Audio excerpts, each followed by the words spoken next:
The boardroom gleamed with polished mahogany and spotless glass. Chicago's skyline spread out behind the tall windows, a glittering reminder of power and ambition. David Miller, founder and CEO of Miller Technologies, sat at the head of the table with a pen poised above the thick contract in front of him. Billions of dollars rested in that ink stroke. Sterling Corporation had promised a merger that would transform his company into an industry giant. His lifelong friend and partner, Leandro Vega, sat close by, smiling with the ease of a man who knew the victory was already theirs. Other executives buzzed with excitement, glasses of champagne ready to be poured. David's hand hovered over the dotted line when the door clicked open. Everyone turned briefly, but seeing it was just one of the cleaning staff, they returned to their celebration. A young black woman in a gray uniform pushed a cart inside. Her movements were quiet, practiced invisible by design. She kept her head down, murmuring, "Sorry, I'll just empty the trash real quick." David barely noticed her at first, but when she bent beside his chair, she leaned close enough for him to hear a whisper.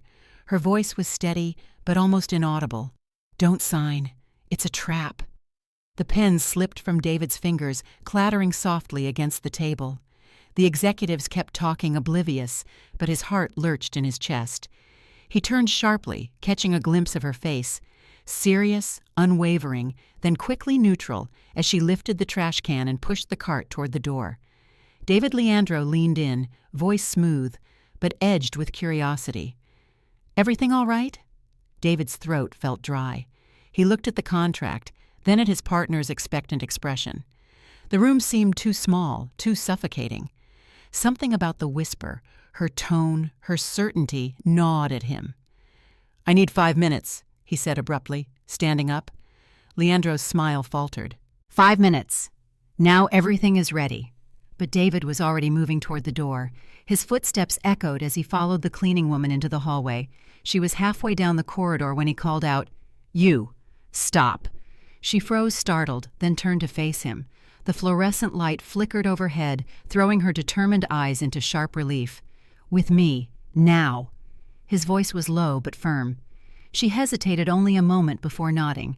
Together they stepped into a small break room away from the polished grandeur of the boardroom. David shut the door behind them and crossed his arms.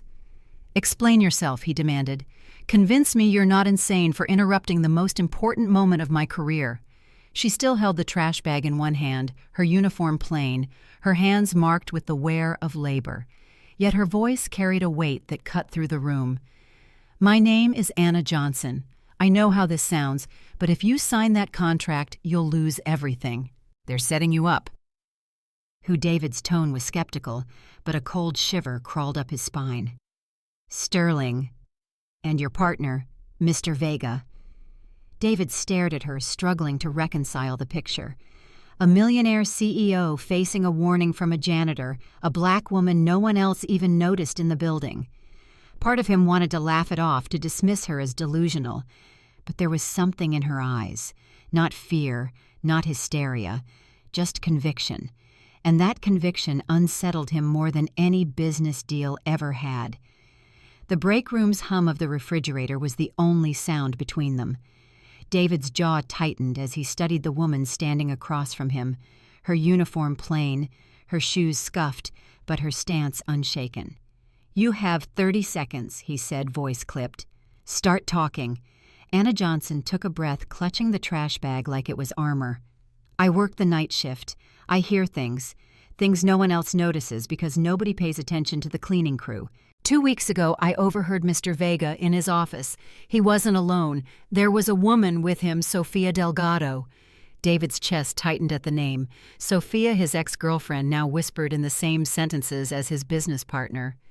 "They were talking about you," Anna continued, "about the merger, about how once you signed, they'd strip you of control. Everything you built would be transferred out of your hands before you even realized it." He laughed bitterly, shaking his head. "Do you know how crazy that sounds? You're accusing my best friend of 15 years. And—" He stopped short, his own words catching in his throat. Anna didn't flinch. "I know what I heard, and I know what I saw. Documents that don't match the ones you've reviewed. Transfers to accounts under Vega's name. This isn't speculation, Mr. Miller. It's theft dressed up in legal ink." David turned away pacing. He wanted to dismiss her to call security and end the conversation, but he couldn't ignore the way her voice never wavered. This wasn't a woman inventing stories for attention. This was someone risking her livelihood just to warn him.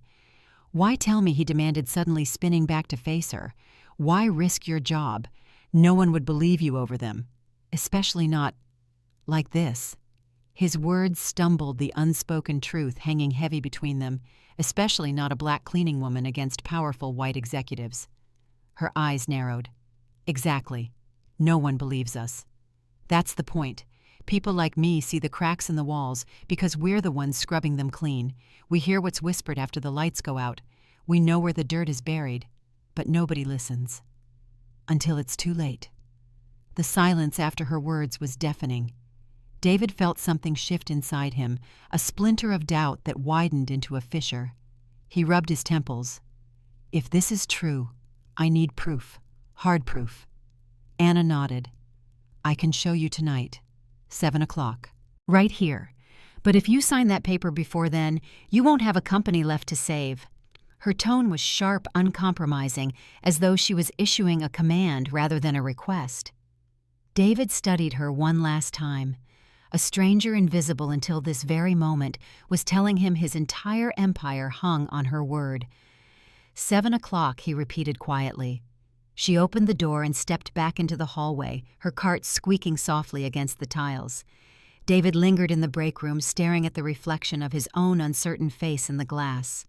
For the first time in his career, he wasn't sure whose voice to trust, the lifelong friend waiting with champagne, or the black woman in a janitor's uniform who had nothing to gain but everything to lose. The city glittered beyond the glass walls, but David saw none of it. His office was silent except for the faint buzz of his computer as he pulled up Anna Johnson's personnel file. He had told himself it was routine, a CEO double-checking an employee's record after a disturbing interruption. But in truth, he was looking for a reason to dismiss her warning something that would prove she was simply unstable.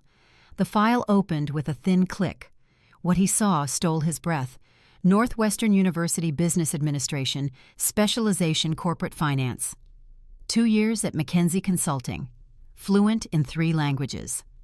David scrolled down again, convinced he had misread. This was not the resume of a janitor. He muttered aloud, "What are you doing pushing a cleaning cart?" The answer wasn't in the file. Only the stark note of her current job title, Custodial Staff Night Shift. At noon, unable to focus on anything else, David searched the halls until he found her on the 12th floor wiping down windows with deliberate strokes. "Anna," he called softly. She stiffened at the sound of her name. When she turned, her expression hardened. "Are you here to fire me?" "No." He stepped closer. I looked at your file." Her cloth slipped from her hand. She sighed almost bitterly. "Of course you did. You went to Northwestern. You worked at McKinsey. Why didn't you tell me?" Her eyes flashed sharp and wounded at once. "Tell you? And what would that have changed? Around here. I'm just the black cleaning lady. Degrees don't matter when people already decided who you are."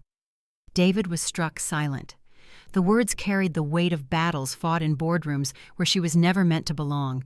She turned back to the glass, her reflection staring out at the city. At McKinsey, I was good at my job. Too good, maybe. Every time a promotion came up, there was a reason I wasn't chosen. Not enough leadership presence, not the right communication style. Do you know what that means? Mr. Miller. David swallowed. It means they didn't want someone like you at the table. Her laugh was humorless. It means I didn't fit the picture they had in mind for leadership, black female outspoken. Eventually they asked me to resign. So I did. I had bills. And a younger sister with a failing heart. When you're desperate, you take whatever work you can find. David felt the sting of shame. He glanced around the spotless conference room. She'd just finished cleaning a room filled with executives who would never imagine the woman scrubbing the windows had once dissected corporate contracts more skillfully than any of them. "Anna, I'm sorry," he said quietly. "Don't be sorry for me," she replied. "Be sorry for the system that wastes people like me. Be sorry for the ones who think talent is measured by skin color." She set the cloth down and looked directly at him. That's why I recognize the forged clauses in your contract. It's what I used to do for a living, spotting fine print tricks, and that's why I couldn't stay silent. For the first time, David understood. She wasn't some desperate worker clutching at rumors. She was a trained professional exiled to invisibility because of prejudice, now risking what little she had left to warn him. He realized with a pang of guilt that if she had been white, he might have believed her instantly. The city had already surrendered to nightfall when David returned to the office. Most of the building stood empty floors, dark and silent, but on the 12th floor a faint glow spilled from the break room. Anna was waiting. She sat at the small round table, a backpack resting in her lap. Her posture was tense, protective, as if she half expected security to storm in and drag her away. When David entered, she rose to her feet, her eyes fixed on his with the same steady conviction that had haunted him all day. "Thank you for coming," she said simply. David closed the door and sat opposite her. "Show me." Anna opened the backpack and pulled out her phone. Her fingers trembled, but her voice stayed firm. "It started 3 weeks ago. I was cleaning near Leandro's office and heard voices through the wall. I knew I shouldn't listen, but they mentioned your name." She swiped her screen and held it out. A blurry photograph appeared, taken through a crack in the door. The image was grainy but unmistakable. Leandro seated at his desk, leaning close to a tall blonde woman. David's stomach twisted. "Sophia." Anna nodded grimly. They were discussing the merger. "Listen." She pressed play on a recording. The audio was rough, muffled by the wall, but the words pierced clear enough. Leandro's voice. "Once he signs, we'll have full control of the assets." Sophia's laugh. David's always been too naive to see betrayal coming. With him, it's easy. David's jaw tightened. That laugh had once been music to him, now it was poison. "There's more," Anna said. She flipped to another image, a contract page photographed in haste. "Look here. In the copy you've been shown, you retain 60% control. But this version, the one they'll file after you sign, leaves you with only 20. She slid to another photo, a bank statement highlighting a transfer. $15 million, sterling to Leandro's personal account. David rose abruptly, pacing the small room. His hands shook as he pressed them against the cold glass of the window. 15 years, he murmured. "We built everything together. He was the best man at my wedding. His voice broke. Anna closed her phone and slipped it back into the bag. "I know it's hard to believe, but the pieces fit, don't they?" Silence stretched between them, heavy as stone. David wanted to deny it, to laugh it off as paranoia, but the evidence glared at him in black and white, seared into his ears by the recordings. He turned back to her, his face pale, his eyes burning. "If this is a lie, if you fabricated any of it, you'll never work in this city again." Anna lifted her chin. "I understand, but if it's the truth and you sign tomorrow, you'll lose everything. I couldn't live with myself if I stayed silent." For the first time since the whisper at his chair, David believed her, not just because of the photos or the numbers or even the recording of Sophia's laughter, but because of the way Anna carried the burden, quiet, relentless, with nothing to gain and everything to lose. He sank back into the chair. "Then tomorrow I don't sign." The relief in Anna's face was fleeting. Her eyes hardened again. "Be careful. They won't let go of this easily. Men like Leandro don't forgive suspicion. And men like you, men who've always been protected, don't realize how far they'll go." David nodded slowly, his world tilting. The boardroom still waited upstairs, champagne flutes still half full. But nothing would ever look the same again. The auditorium buzzed with restless voices as employees filled the rows. No one knew why an emergency meeting had been called, but the tension in the air hinted at scandal. David sat in the front row with other executives, his mind heavy with the evidence Anna had shown him the night before. Leandro stepped onto the stage, his face grim, a manila folder in his hands. His voice carried easily through the microphone. "Thank you for coming on such short notice. I regret to inform you that a serious breach of security has been discovered." Murmurs rippled through the crowd. David's shoulders stiffened. Confidential documents, Leandro continued, were photographed and removed from executive offices. This constitutes corporate espionage. He paused, letting the weight of the accusation sink in. Then his eyes found a target at the back of the hall. And the person responsible is Anna Johnson from our cleaning staff. Every head turned.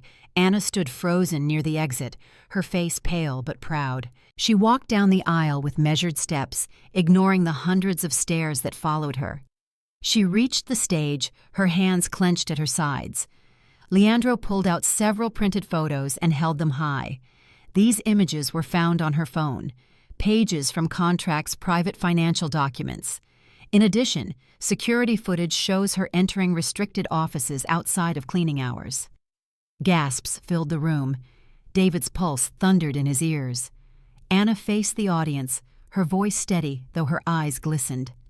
Those documents were proof of a crime. "I was trying to protect Mr. Miller." "Enough," Leandro snapped, slamming his hand against the podium. "Protect yourself, you mean? Or sell our secrets to competitors. Either way, this is theft."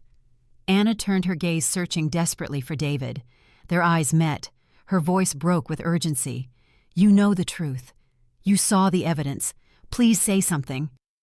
The room fell silent, every eye shifting to David. He rose slowly from his chair. His chest felt like it might split apart from the weight pressing down on him. One word from him could destroy her or save her. Leandro's gaze drilled into him sharp and threatening. 15 years of friendship, it seemed to say. "Stand by me as you always have." Anna's eyes pleaded with a different truth. Justice. Dignity. "Believe me even when no one else will."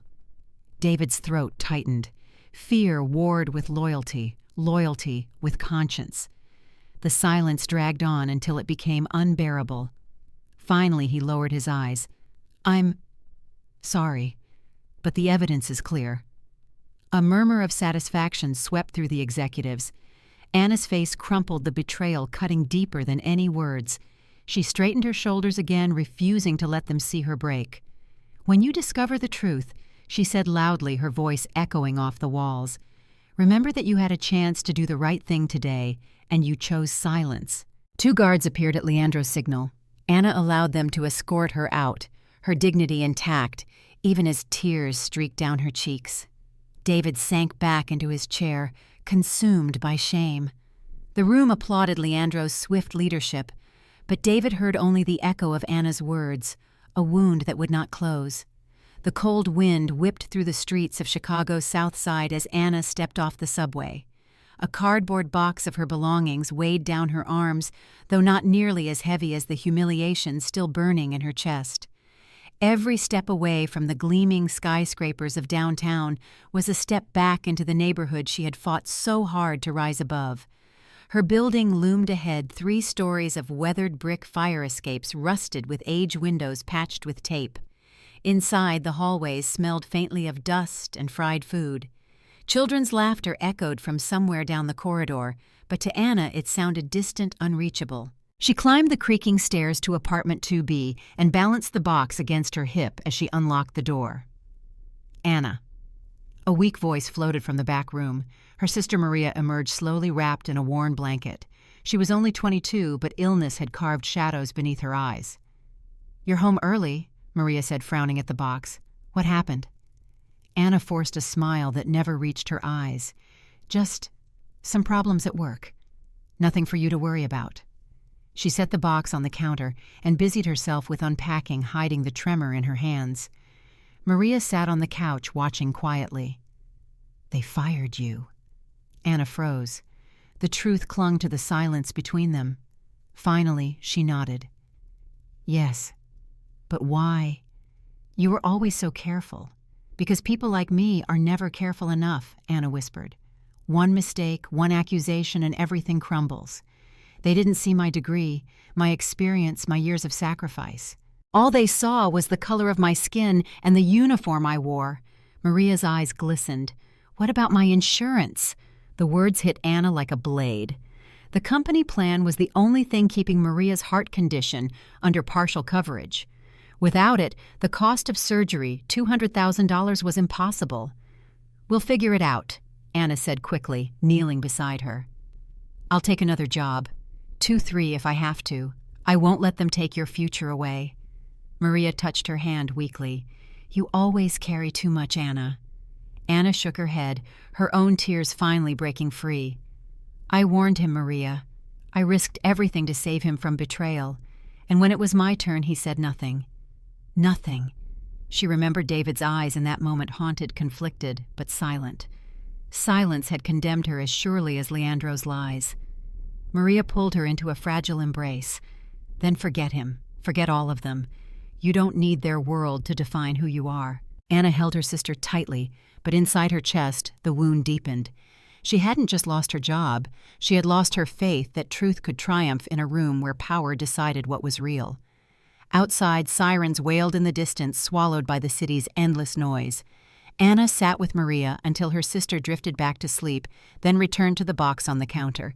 She pulled out the folded photographs, the blurry recordings saved on her phone, proof of betrayal, proof of corruption, proof that no one had believed. Anna placed the evidence back into the box and whispered into the darkened room, "They can silence me, but I won't stop fighting." David Miller sat alone in his penthouse office long after the building emptied. Chicago glittered outside a sprawl of lights and motion, but to him, the skyline looked hollow. The champagne flutes from earlier still stood on the boardroom table upstairs, untouched, like mocking reminders of a celebration that never came. He pressed his palms against his desk, replaying the scene in the auditorium again and again, Anna standing proud in the face of humiliation, her voice cutting through the silence, begging him to defend her. His silence had sealed her fate.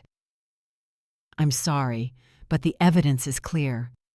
The words echoed like poison in his mind. Unable to bear it, he opened his laptop. With trembling hands, he pulled up the merger files Sterling's team had provided. For years he had trusted Leandro to handle the fine print. Their friendship went back to college dorm rooms and late-night ramen. But tonight, David read every clause with the desperation of a drowning man clawing for air. Hours passed. Page after page blurred, but then a line on page 47 stopped him cold. Addendum C. He searched for the file. It wasn't in his folder, not in the emails, nowhere he was supposed to see it. His instincts screamed. Using his CEO credentials, David bypassed layers of encryption until he found it buried deep in the company server. When the document opened, his blood ran cold. 80% of Miller Technologies' assets would transfer to a subsidiary, Sterling International Holdings. The name was nothing more than a shell. A quick database search confirmed it registered in the Cayman Islands, owned by two shareholders, Leandro Vega, Sofia Delgado. David staggered back from the screen, breath shallow. The betrayal was no longer a whisper in the hallway. It was fact-signed and notarized in digital ink. He dug deeper, his hands moving with a feverish rhythm. Bank records transfers disguised as merger preparation costs. $23 million diverted into Leandro's personal accounts. Emails exchanged between Sterling's executives and Sofia. And one message from Leandro that made David's stomach twist. David is blind. 15 years of friendship makes him easy prey. By the time he realizes, we'll be gone with everything. David shut the laptop, his chest heaving. 15 years, college roommates, shared apartments, endless nights building the company brick by brick. Leandro had been his best man, his brother in every way but blood, and all along he had been sharpening the knife. But the face that haunted David most was not Leandro's. It was Anna's. Her eyes when the guards pulled her away. Her voice when she cried out, "You know I would never." He had chosen silence. He had chosen loyalty to the wrong man. David poured himself a glass of bourbon but barely touched it. He sat by the window as dawn bled into the sky, unable to shake her words. "When you find out the truth, remember you had a chance to do the right thing today, and you chose not to." The sun rose over the city, but David felt no warmth. He had proof now enough to bring Leandro and Sofia down, but the cost of his silence lingered heavier than any contract. For the first time in his career, David Miller doubted not just the people around him, he doubted himself. David found himself on the South Side by mid-afternoon, his BMW looking out of place on the cracked streets lined with corner stores and faded murals. For years, this part of Chicago had been little more than a blur outside his car window. Now, it was where he needed to go. Apartment 2B smelled faintly of detergent and boiled rice. Inside the living room was small but neatly kept with second-hand furniture polished to a quiet shine. Family photographs dotted the walls, Anna and her younger sister smiling in better days before exhaustion and illness hollowed their faces. When Anna opened the door, her eyes were swollen, the weight of betrayal still fresh. She froze at the sight of him. "What do you want?" Her voice was ice. David swallowed hard. "I know the truth now, about Leandro, about Sophia, about everything." She laughed bitterly. "How convenient. You discovered your conscience after watching me dragged out in front of 200 people. I made a mistake, no." She cut him off sharply. "You didn't make a mistake, Mr. Miller. You made a choice. You chose silence. You chose him." David flinched. "I was torn. He's been my partner, my brother for 15 years. And what am I?" she snapped. "A janitor, a black woman whose word could never outweigh his. Even when I handed you proof, you still looked at me like I was nothing." Her words struck deeper than any accusation. David felt the shame crawl up his throat. "You're right. I failed you. I failed myself, but I came here because I need to set it right." Anna shook her head, turning away. "You can't set it right. I lost my job. I lost my reputation. And my sister lost her insurance because you couldn't open your mouth when it mattered." The sound of soft coughing came from the hallway. Maria appeared pale and fragile, clutching the doorframe for support. "Anna, who is it?" Anna moved quickly to steady her. "No one important, just leaving." But David stepped forward, his voice trembling. "Maria, I'm David Miller." Maria blinked at him, then gave a faint smile. "Anna used to say you were different, that you treated people with respect. Guess she was wrong." David's chest tightened. She wasn't wrong. "I let fear guide me, but I won't let it end this way." Anna's jaw clenched. "You don't get to decide how it ends. You had your chance in that auditorium, and when I needed you most, you looked away." The silence between them was heavier than the city itself. David saw no forgiveness in her eyes, only the hollow space where trust had once lived. Finally, Anna guided Maria back toward her room. Over her shoulder, she said coldly, "Leave Mr. Miller. Whatever redemption you're chasing, you won't find it here." David lingered in the doorway, the weight of her dismissal pressing into his chest. He wanted to fight, to argue, to beg, but he had already spoken the wrong words once before. So he left the hallway, swallowing his footsteps, knowing that reclaiming her trust might be harder than saving his company. Night settled heavy over the south side, but inside apartment 2B, the light above the kitchen table burned dimly. Anna sat with bills spread out before her, rent notices, overdue utilities, and most terrifying of all, medical statements bearing her sister's name. The numbers glared back like silent judges, $200,000 for a heart valve replacement, reduced only partially by the company insurance she no longer had. Maria shuffled into the room, blanket wrapped around her shoulders. She looked exhausted, but tried to smile. "You should rest, Anna. You worked all day, then came home to do this." Anna forced a laugh, brittle at the edges. "Rest doesn't pay for surgery." She stacked the bills into a neat pile, though her hands trembled. "I'll figure something out." Maria sat across from her, watching quietly. "I know what they did at your job. The neighborhood talks. People saw you come home with that box." Anna's chest tightened. "I don't want you worrying about that. Focus on your health." "But your health is tied to mine," Maria whispered. "If I don't get this surgery, all your sacrifices mean nothing." Anna looked away, blinking hard. "I warned him. I gave him everything I had. And when it mattered most, he stayed silent. Do you know how it feels to risk your life for the truth and be thrown away like trash?" Maria reached across the table and squeezed her hand. "I know how it feels to be dismissed before anyone even looks at you. Doctors, insurance agents, landlords, they see our name, our skin, and already decide what we deserve." Anna's throat closed around unshed tears. "It's not fair." "No," Maria said softly. "But it's the life we were born into, and you've always fought harder than anyone I know. That's why I'm still here." For a long moment the sisters sat in silence, bound by the unspoken weight of survival. The city outside moved on, sirens blaring, laughter drifting from bars, trains rattling down steel tracks, but in their small apartment time felt suspended. Anna finally stood pulling on her coat. "I'll find work.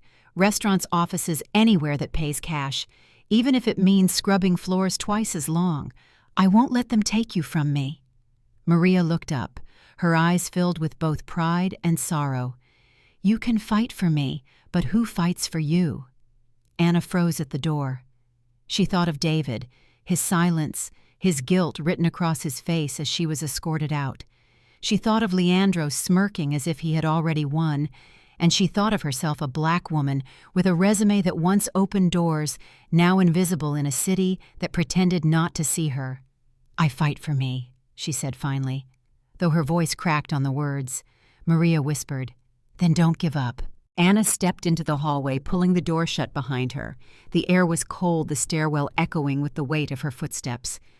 She had no plan, no safety net, but she carried with her a fire that humiliation hadn't extinguished. If the world wanted her silent, then her survival itself would be an act of defiance. David had spent sleepless nights hunched over his desk, evidence of betrayal scattered across the mahogany surface. He had enough to bring Leandro down, but his thoughts returned again and again to Anna's voice, sharp with anger, heavy with pain. "You chose silence." He couldn't erase the image of her sister either, the fragile girl in the blanket fighting for every breath while Anna carried the world on her shoulders. By Thursday morning, David made a call he never imagined making. Northwestern Memorial Hospital answered a calm voice. "This is David Miller," he said. "I'd like to discuss Maria Johnson's case. She's a patient under Dr. Rodriguez." "I'm sorry, sir. We can't disclose patient information." "I don't need details," David interrupted gently. "I want to make an anonymous donation to cover the cost of her surgery. Entirely. No one must know it's from me. Tell them it came from a federal program, a scholarship, anything but not my name." There was a pause. Then the voice softened. "That's extraordinary, Mr. Miller. We can arrange it through our anonymous donor program." "Are you certain?" "Completely." He transferred $200,000 that afternoon, the weight lifting from his chest in the smallest, most fragile measure of relief. 2 days later in apartment 2B, the phone rang. Anna answered with a tired voice. "Hello, Miss Johnson, this is Dr. Rodriguez." Her stomach clenched. "Is something wrong with Maria?" "On the contrary," the doctor said warmly. "We've secured approval through a medical aid program. Her surgery will be fully covered." Anna froze, gripping the phone tighter. "What program? I never applied." "Sometimes hospitals submit cases automatically. What matters is we can schedule the procedure for next week." Tears spilled before she could stop them. She whispered, "Thank you." When she hung up, Maria was standing in the doorway, her face pale but hopeful. "What did he say?" Anna rushed forward, clutching her sister's hands. "The surgery's covered. All of it. You're going to be okay." Maria's lips parted in disbelief. Then she laughed a fragile, breathless sound as relief washed over them both. They sank onto the couch, holding each other, crying with joy. For the first time in months, the future didn't look like a wall. It looked like a door. Across town, David sat in his office, staring out at the Chicago River. No one would ever know the donation came from him, not Anna, not Maria. That was the way it had to be. It wasn't about gratitude. It wasn't about redemption. It was about responsibility. He whispered to the empty room, "This doesn't make me right. But maybe it makes me human again." Yet in his chest the doubt remained. Even if Anna discovered the truth about Leandro, would she ever forgive the truth about him? The executive floor of Miller Technologies was nearly empty by dusk. The cleaners had begun their rounds, their carts squeaking down the polished hallways. Anna moved silently, wiping down mirrors in the restroom, her mind still reeling from the unexpected news about Maria's surgery. Relief warmed her chest, but it was fragile, like a candle struggling against a draft. Then voices drifted down the corridor. She froze cloth, still in her hand. One voice was unmistakable, Leandro Vega's deep baritone. The other, sharp and impatient, belonged to Sofia Delgado. "You're sure it was her?" Sofia asked. "Positive," Leandro replied. "Anna Johnson, 28, former McKinsey analyst, too smart for her own good." Anna's stomach dropped. She pressed herself against the wall, listening. She heard us that night, Sophia said, her tone tight with panic. And now David's acting different, asking questions, delaying the signing. You think that's a coincidence? No, Leandro said. His footsteps drew closer. Anna covered her mouth to stifle her breath. She's the leak. The cleaning lady who was supposed to be invisible turned out to be the one person who could ruin everything. Sophia's voice rose. Then we need to get rid of her. If David finds out. He won't, Leandro cut in coldly. I'll take care of her before she can cause more problems. Anna's knees threatened to buckle, and how exactly Sophia pressed. I'll accuse her of theft, right in front of everyone. A black janitor caught stealing. No one will question it. David won't destroy our friendship over someone like her. Leandro gave a humorless laugh. He's predictable. He'll stay silent. Anna's eyes stung rage and fear colliding inside her. She thought of Maria, of the insurance they depended on. If Leandro fired her publicly for theft, not only would her reputation be destroyed, but her sister's surgery might be put at risk. When Sophia asked, "Now," Leandro said, "I'll call an emergency safety meeting. By the time it's over, she'll be gone." Their footsteps receded. The building's intercom crackled to life moments later. All employees must report to the auditorium for an urgent safety announcement. Anna stayed frozen in the restroom, the cloth damp in her fist. Her reflection stared back from the mirror, eyes wide, cheeks wet with tears she hadn't felt fall. She whispered to herself, "They want to erase me, and they think they can because no one will believe a black woman over them." Straightening her shoulders, Anna stepped into the hallway. If this was the battle they wanted, she would not walk into it broken. The city's lights shimmered outside Miller Technologies, but the executive floor was cloaked in silence. At 9 p.m., the building belonged only to the hum of ventilation and the steady sweep of security cameras. Anna knew the rhythms of this place better than anyone. She had scrubbed these hallways, emptied these trash cans, and mopped these marble floors until every creak and shadow became familiar.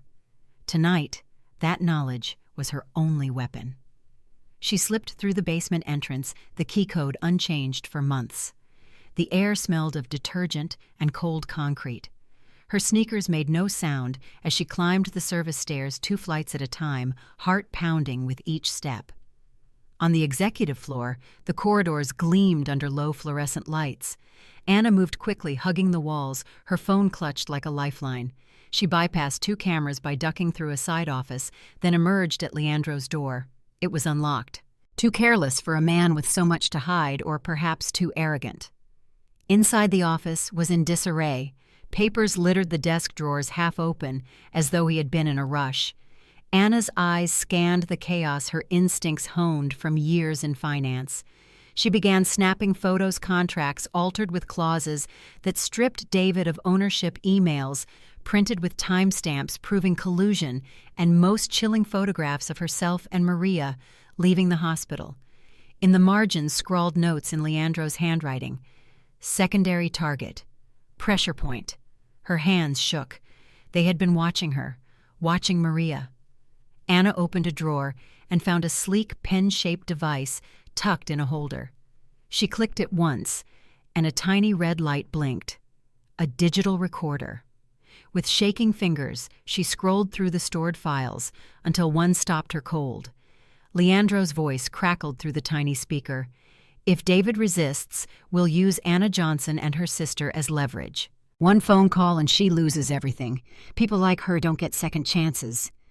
Anna covered her mouth, fighting the urge to sob. He had said it himself. The threat was real, recorded in his own voice. She copied the files to her phone, every second of audio burning into her chest like fire. A sudden noise in the hallway made her freeze. Footsteps. She killed the recorder's light and crouched behind the desk, breath caught in her throat. The door handle rattled once, then stilled. After a long pause, the footsteps retreated. Anna exhaled shakily, her pulse hammering in her ears. She couldn't afford to be caught, not with this evidence. She slipped out the door, retracing her steps with precision. Down the stairwell, through the basement, and finally into the night air. Only when she reached the cracked sidewalk outside did she allow her knees to give way. She sat beneath the yellow glow of a street lamp, clutching her phone to her chest. For weeks she had been invisible, overlooked, dismissed as nothing more than a cleaner. but tonight she carried proof powerful enough to tear open the lies of men who thought they were untouchable. Anna wiped her eyes, steadied her breath, and whispered into the cold Chicago night, "They thought I was powerless. They were wrong." The knock on David's apartment door came just after sunrise.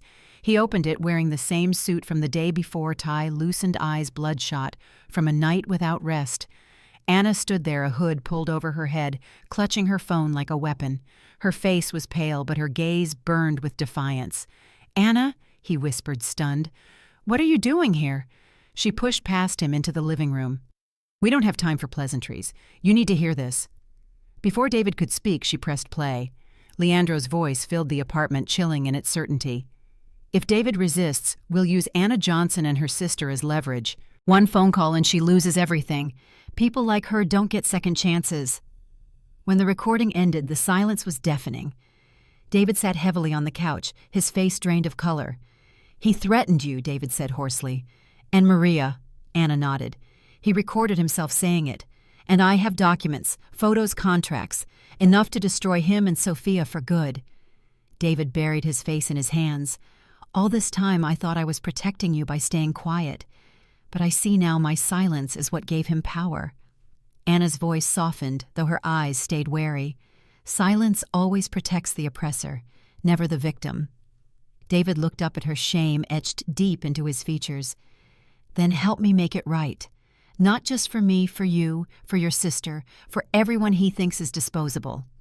She studied him for a long moment, weighing the sincerity in his words. "If we do this, we do it my way. Full exposure, no half measures." He nodded without hesitation. "Agreed." Anna pulled out a folder of printed photos and laid them on the coffee table. Forged contracts, bank transfers, surveillance notes scrawled with threats. David flipped through them, each page slicing deeper into his gut. "This is enough to put him behind bars," he said. "It's enough if we're careful," Anna corrected. "Men like Leandro don't just have lawyers. They have networks, allies, people who will swear black is white if the price is right. We'll need to hit him publicly where denial is impossible." David straightened. "A board meeting." Anna nodded. "Exactly. The entire leadership in one room. Present the evidence all at once so no one can bury it." He leaned forward, his voice steady for the first time in days. "We'll do it today. 2:00.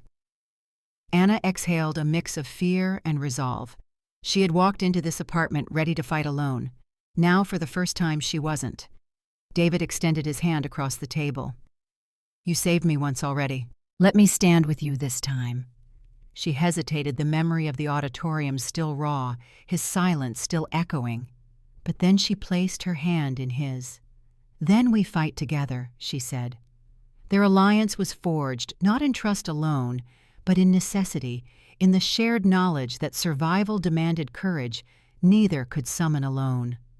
Outside the city pulsed with its usual rhythm, unaware that by afternoon one of its most powerful men would be unmasked by the voices he had tried to silence. By 2:00, the auditorium of Miller Technologies was filled with an audience that hummed with expectation. Executives, board members, sterling representatives, every seat was taken. The polished wood of the stage gleamed under the spotlights, a theater built for power. David stood at the podium, his tie perfectly knotted, though sweat beaded at his brow. Beside him, Anna adjusted the microphone. For many in the room, she was a ghost, the disgraced janitor they had watched escorted out only days before.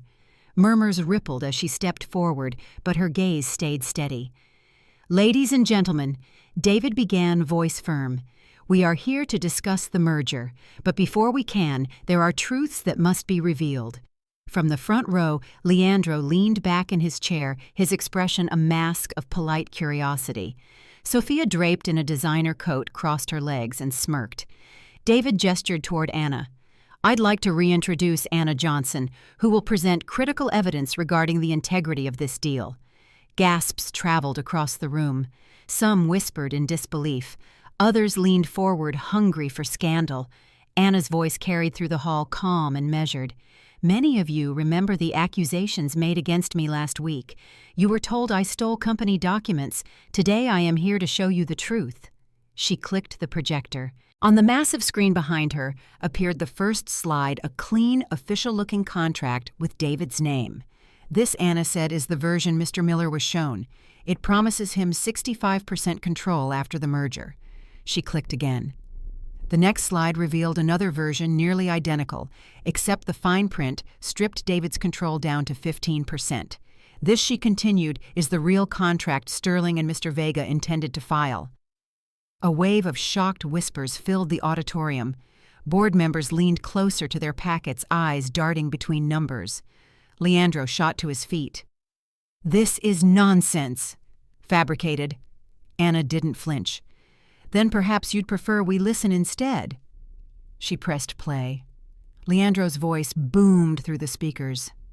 "By the time David realizes we'll have full control of the assets and be out of the country." The room fell deathly silent.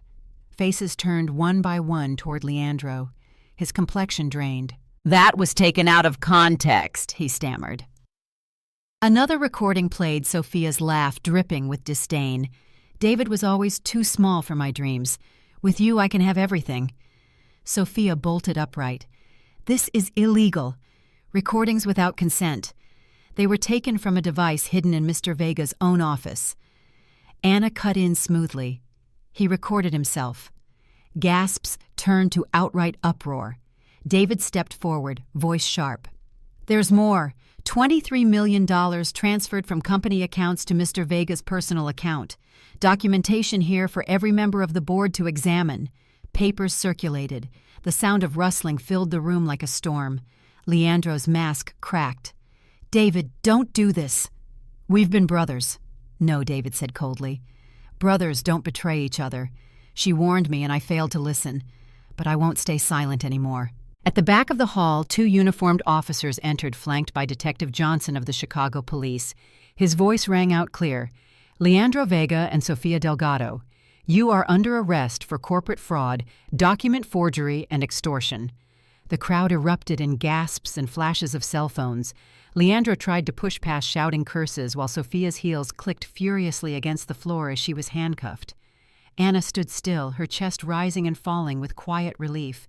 David turned to her, his voice carrying across the auditorium.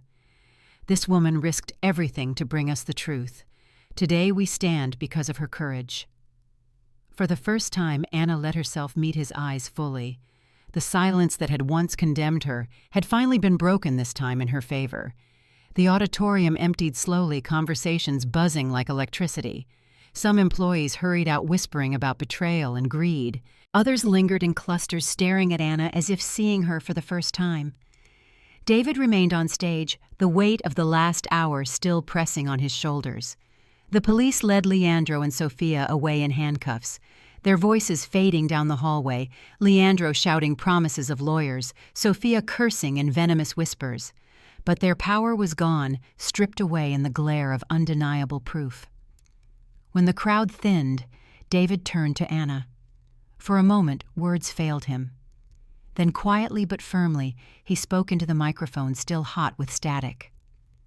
"Last week, I stood in this room and chose silence. I let fear, loyalty, and blindness dictate my actions.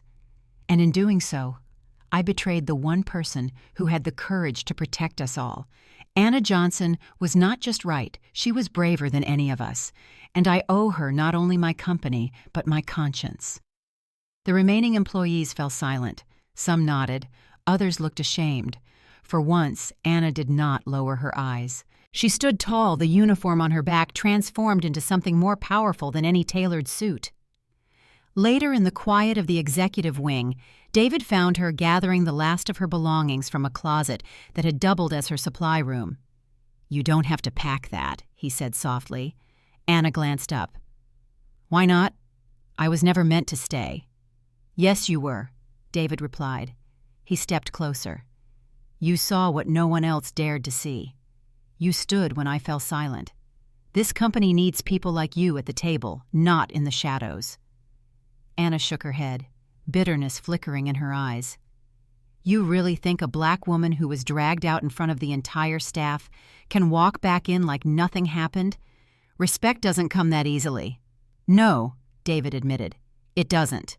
But redemption begins by admitting failure. And I failed you. He extended a folder. Vice President of Operations, if you'll accept it. Anna stared at him stunned. Her hands hesitated before touching the folder. Why me? Because you've already proven you can do what the rest of us couldn't tell the truth, even when it costs everything. That's leadership. Silence stretched between them, heavy with old wounds and new possibilities. Finally, Anna set the folder down but didn't let go of it. I'll think about it, she said, her voice steady. David nodded. He didn't press further. He had learned the cost of silence, but also the power of patience. As Anna left the building that evening, the weight of humiliation she once carried had shifted. She was no longer the woman escorted out under suspicion. She was the woman who exposed a lie powerful men had tried to bury. And in the eyes of those who watched her pass, she was no longer invisible. 2 weeks had passed since the day the auditorium erupted in truth. The storm that followed had shaken Miller Technologies to its core. Investigators combed through accounts, reporters camped outside headquarters, and board members scrambled to steady investors' nerves. Yet amid the chaos, something remarkable happened. Confidence began to return, and at the heart of it was Anna Johnson. She no longer pushed a cleaning cart.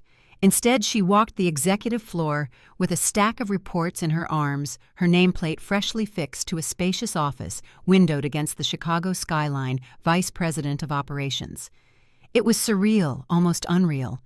Employees who once passed her without notice now stopped to greet her. Some apologized for their silence. Others simply looked at her with newfound respect. She accepted each moment with grace, but carried in her heart the memory of humiliation, determined never to forget how easily truth could be dismissed when spoken by someone who looked like her. David visited her office late one evening. He leaned against the doorframe, watching as she reviewed financial projections under the soft glow of a desk lamp. "You're still here," he said with a smile. "So are you," she replied without looking up. "This company doesn't fix itself overnight." He stepped inside, placing a folder on her desk. 30% growth since you implemented the new compliance system. The board is calling it a miracle. Anna finally looked at him, her expression calm but wry. It's not a miracle. It's what happens when you stop ignoring the people you pretend are invisible. David's smile faded into something more serious. You're right, and I intend to make sure we never forget that again. For a long moment, silence hung between them. Not the silence that condemned her weeks ago, but one filled with possibility. Outside Chicago glowed in twilight. The city was still divided, still scarred by inequality and mistrust. Yet here in this office, two people who had once stood on opposite sides of power now worked side by side. Anna closed the folder and leaned back in her chair. Do you know what the real victory is, David? Not that Leandro and Sophia are gone, not even that I have this office. The real victory is that Maria's surgery is next week. She's going to live. David's throat tightened. She deserves every chance. Anna studied him carefully, suspicion still flickering in her gaze. One day I'll find out how that surgery was suddenly covered, and when I do, I'll decide whether to thank you or scold you. He chuckled softly, raising his hands in mock surrender. Fair enough. For the first time in weeks, Anna allowed herself to smile. As the night deepened, they stood side by side at the window, the city stretching endlessly before them. The skyline no longer looked like a fortress David had to defend or a mountain Anna could never climb. It looked like a horizon wide, uncertain, but open. Anna whispered almost to herself, "We survived." David glanced at her. "No," we began. And in that quiet office high above the streets, where betrayal had once nearly destroyed them, something new took root. Partnership born of pain trust, carved from broken silence, and the fragile, powerful promise of a future where truth would no longer be ignored.